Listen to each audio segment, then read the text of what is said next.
કોંગ્રેસે ઘણા લાંબા સમય બાદ ગુજરાતમાં કોઈ એક મુદ્દો ઉઠાવ્યો છે. શું આ મુદ્દો છે? શું કોંગ્રેસની માંગ છે?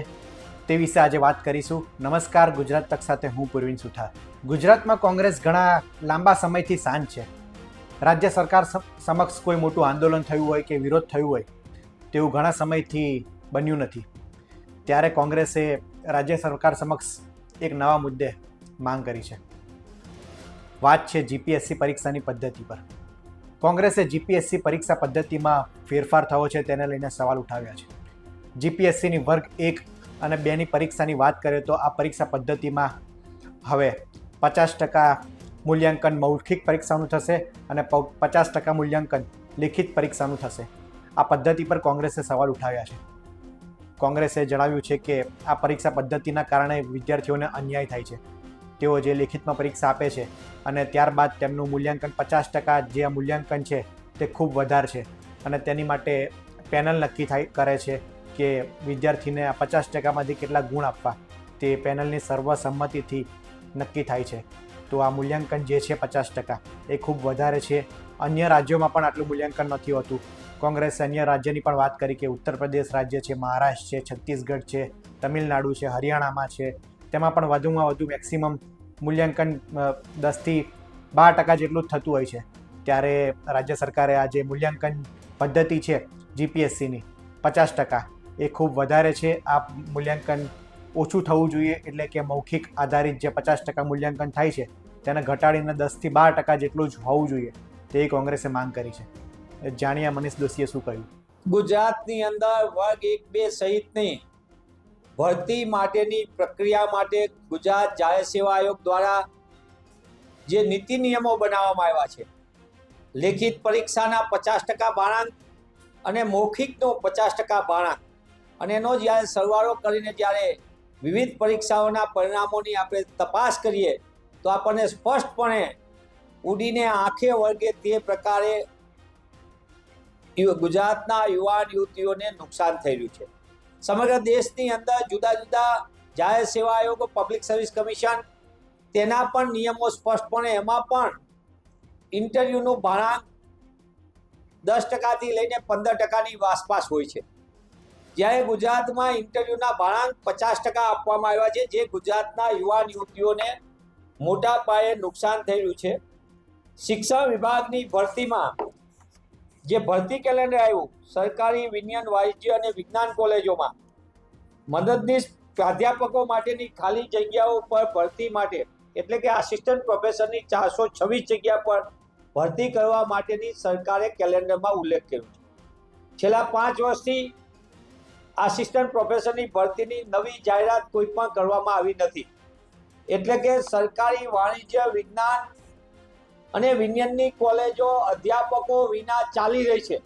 સરકારી કોલેજોનું, ગ્રાન્ટેડ કોલેજોનું માળખું તોડીને ખાનગી કોલેજને શિક્ષણનો વેપાર કરવાની સરકારની નીતિનો આ વધુ એક નમૂનો છે.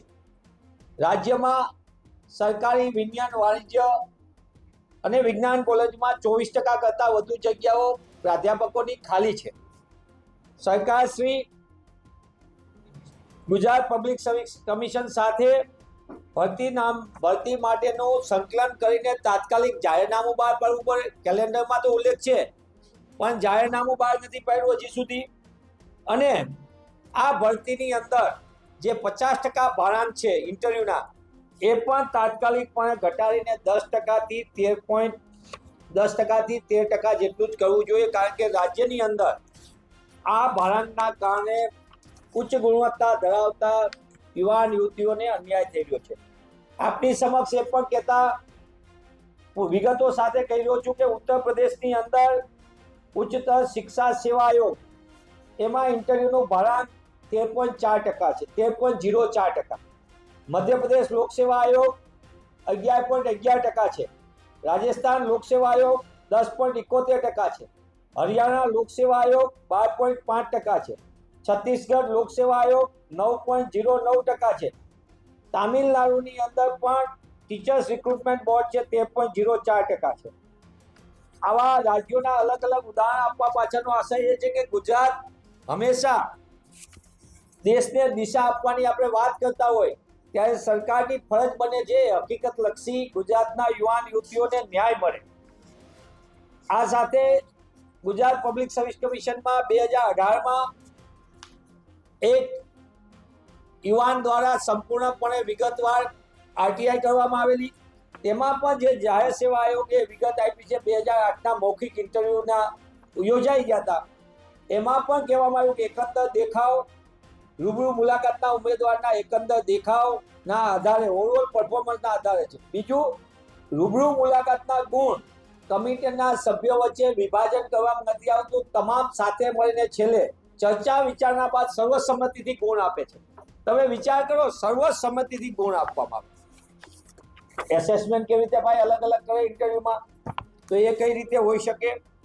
બીજું, એની સાથે સાથે Ashok Kumar Yadav versus state of હરિયાણાનો સુપ્રીમ કોર્ટનો ચુકાદો છે, જેમાં પણ ભાડાંક અંગેનું સંપૂર્ણપણે સ્પષ્ટતા કરવામાં આવી છે કે આ અન્યાયકારી પદ્ધતિ એટલે કે ઇન્ટરવ્યુની અંદર ઉચ્ચ ભાડાંકના કારણે સમગ્ર પ્રક્રિયા ઉપર પ્રશ્નાર્થ ઊભા થાય છે.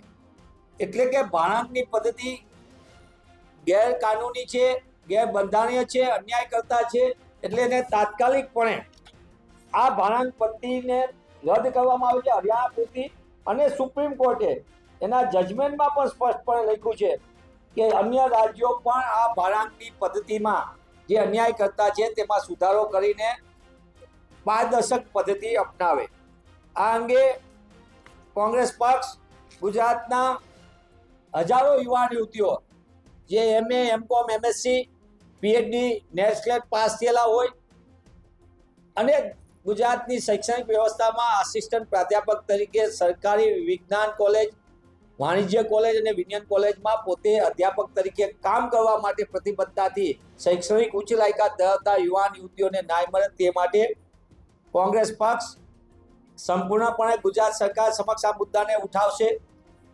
અમે આ બાબતે સંપૂર્ણપણે ગુજરાતના યુવાન યુવતીઓને ન્યાય મળે અને કોઈને અન્યાય ન થાય, પારદર્શક પદ્ધતિ આવે, ગુણાંકની ખોટી રીત રસમો બંધ થાય ભાડાંકની.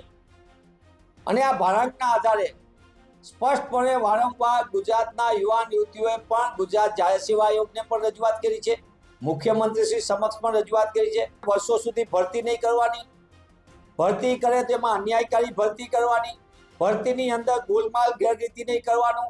અને આ ભાડાંક જેવી પદ્ધતિ કરીને ગુજરાતના ઉચ્ચ ગુણવત્તા ધરાવતા અધ્યાપકોને, ભવિષ્યના અધ્યાપકોને અન્યાય થાય તેવી પદ્ધતિ તાકીદે રદ કરવામાં આવે તેવી કોંગ્રેસ પક્ષ વતી અમારી માંગ છે. હું એવું પ્રમાણિકપણે કહી શકું છું કે ગુજરાતના જે જુદા જુદા GPSCના પરિણામો છે, આ જુદા જુદા પરિણામો છે જેમાં રિટર્ન પરીક્ષાની અંદર જે માર્ક્સ આવ્યા છે એના કરતાં ઇન્ટરવ્યુમાં અતિ માણક ઊંચા થાય છે. એના બે કારણો છે. એક તો 300 માર્કની રિટર્ન પરીક્ષા હોય લેખિતમાં, તો એને ભાડાંક તરીકે ગણીએ તો એને 6 વગે ભાગવા પડે છે. જ્યારે 100 માર્કનું મૌખિક ઇન્ટરવ્યુ હોય છે એને 2 વગે ભાગવાનું હોય છે. બંનેના 50-50% ભાડાંક છે. એટલે કે જેને 300માંથી વધુ માર્ક આવ્યા એ 6 ભાગવાથી એના માર્કનું ભાડાંક ઘટી જાય છે. જ્યારે ઇન્ટરવ્યુને 100 માર્કના ઇન્ટરવ્યુને ભાડાંકમાં 2 વડે ભાગવાથી એના ભાડાંક 50% પ્રમાણે થાય. એટલે સર્વાંગીણ જો તમે એવરેજ ટોટલ ગણો ઓવરઓલ તો એના કારણે આપણે જોઈએ છીએ જુદા જુદા પરિણામોની અંદર પણ, જેના જુદા જુદા પરિણામો પણ મારી પાસે છે. આ પરિણામોથી સ્પષ્ટ દેખાય છે કે જેમને ઇન્ટરવ્યુમાં એટલે કે લેખિત પરીક્ષામાં માર્ક ઘણા ઓછા છે અને એમને ઇન્ટરવ્યુમાં ઘણા વધુ છે અને એના કારણે એમની પસંદગી પણ થઈ છે. હું આને એમ માનું છું કે પદ્ધતિનો મોટો દોષ છે. હું એમ નથી કહેતો કે જે સિલેક્ટ થઈ ગયા છે એ ક્યાંક ફેવરિઝમ થઈ ગયું હોય, પણ એટલું તો નિશ્ચિત છે કે વ્યવસ્થામાં મોટા પાયે ખામી છે અને એનો ભોગ ગુજરાતના યુવાન યુવતી બને છે. તો કોંગ્રેસે GPSCની આસિસ્ટન્ટ પ્રોફેસરની જે ભરતી છે તેને લઈને સવાલ ઉઠાવ્યા છે. કોંગ્રેસનું કહેવું છે કે રાજ્ય સરકાર એક તો પરીક્ષાઓ જાહેર કરતી નથી, 5 વર્ષથી આસિસ્ટન્ટ પ્રોફેસરની ભરતી થઈ નથી, સરકારી કોલેજોમાં ઘણી જગ્યા ખાલી છે, ઘણી કોલેજોમાં અધ્યાપકો વગર ચાલી રહી છે. તો સત્વરે આ ભરતી ભરવામાં આવે, આ માટે જાહેરનામું બહાર પાડવામાં આવે અને પરીક્ષાની જે પદ્ધતિ છે તેમાં મૂલ્યાંકન પદ્ધતિ એટલે કે મૌખિક મૂલ્યાંકન પદ્ધતિ 50%થી ઘટાડવામાં આવે.